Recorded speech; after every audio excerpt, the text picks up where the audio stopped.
Welcome to The Explainer. Today, we're cracking open the playbook for a really slick global trading strategy called Indian merchanting trade. It's a way for you to make money on international deals without ever having to physically handle the goods. So, let's get right into it. So picture this. You're a trader, right? Based in India. You find a supplier in, say, Germany, who has something a buyer in Brazil wants. You connect them, you broker the deal, and the goods ship directly from Germany to Brazil. Meanwhile, you collect the profit. Pretty cool, huh? Well, that's merchanting trade in a nutshell. You basically become a global trade matchmaker. You're not making anything, you're not exporting anything out of India. Your real value is your network, your ability to spot an opportunity and make that connection. You're facilitating a deal between two completely different countries, and the profit from that deal flows right back through India. But, and this is a big but, there is one golden rule, a non-negotiable that defines this entire game. The goods cannot, under any circumstances, touch Indian soil. Seriously, not even for a quick stopover in a customs warehouse. The second they do, it's not a merchanting trade anymore. It becomes a re-export, and that's a whole different ballgame with totally different rules. So, here's how we're going to break it down in our playbook today. We'll start with the 3 golden rules you absolutely can't break. Then, we'll get into the nitty-gritty of the money and paperwork. We'll talk about how to stay off the regulator's watch list, clear up some common confusion with something called high seas sales, and then we'll finish up with some pro trader strategies. All right, let's kick things off with the absolute fundamentals. Think of these 3 rules as your non-negotiable checklist for staying compliant. First up, we've got the same bank principle. This one's simple but strict. You can't pay your German supplier through one bank and then get paid by your Brazilian buyer into a different bank. The whole transaction, from paying for the goods to receiving the money, has to go through one single bank in India. Why? Because it lets that bank see the entire deal from start to finish and monitor everything properly.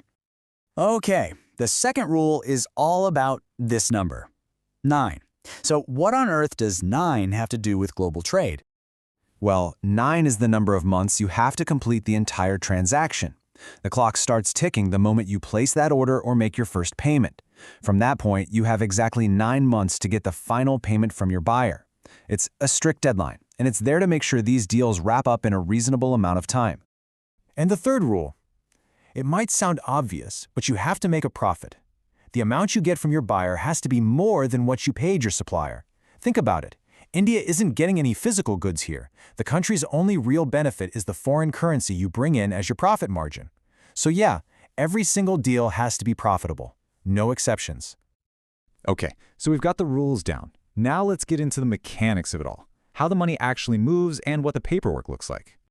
Now, since the goods never actually come to India, you won't have the usual customs paperwork. Instead, you've got a unique paper trail. The star of the show is something called a third-party bill of lading, which shows the goods moving between the 2 foreign ports. You'll also have 2 different invoices, one from your supplier to you and another one from you to your buyer, plus a special declaration that confirms the goods are staying out of India. So, how do you make sure you get paid?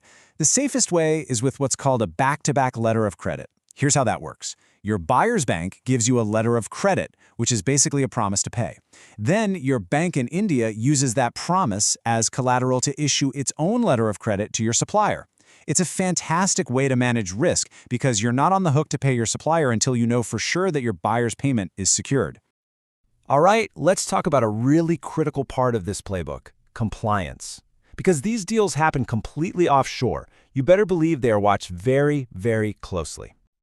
And here's why everyone is so vigilant. Without any physical goods for Indian customs to inspect, these kinds of transactions are seen as a high risk for what's called trade-based money laundering. You know, where people try to move illicit money around by faking invoices. This means banks and the Reserve Bank of India, the RBI, are going to scrutinize every single detail of your deal. And to keep tabs on all this, banks have to use specific reporting codes when they send their data to the RBI. For example, your payment to the supplier might get tagged with P0103, and the money you receive gets P0802. These codes are like little digital flags that immediately tell the regulators, hey, this is a merchanting trade transaction, so they can keep a close eye on it. All that close monitoring leads us to another super important number that every merchant trader needs to burn into their brain, 5%. So what's the deal with 5%? Well, if the value of your incomplete or unpaid merchanting deals goes above 5% of your total annual export earnings, you could land yourself on the RBI's caution list. And trust me, you do not want to be on that list. Your business gets way harder. Banks will start demanding 100% upfront payment for everything. It's a real headache. Okay, let's quickly clear up a really common mix-up. People often confuse merchanting trade with something called high seas sales. They might sound a bit alike, but they are fundamentally different things. The biggest difference, the one that changes everything, is the destination of the goods. With merchanting trade, remember, the goods never enter India. But with a high seas sale, the goods are always on their way to India. They just get sold to a new Indian buyer while the ship is still on the water. This means for a high seas sale, the final buyer in India pays customs duty. With MTT, Indian customs duty never even enters the picture.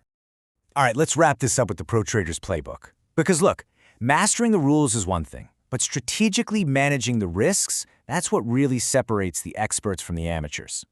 First, pay close attention to your shipping terms. For instance, if you buy goods on FOB terms, where your responsibility ends at the port, but you sell them on CIF terms, which includes insurance and freight, you've just taken on extra costs and risks.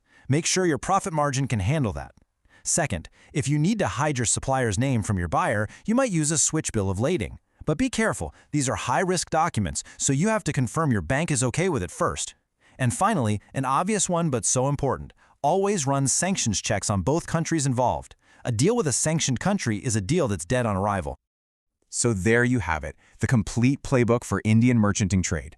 It's definitely complex, but it's also an incredibly powerful tool for anyone in global commerce. The playbook's in your hands now. So the question is, are you ready to make your move?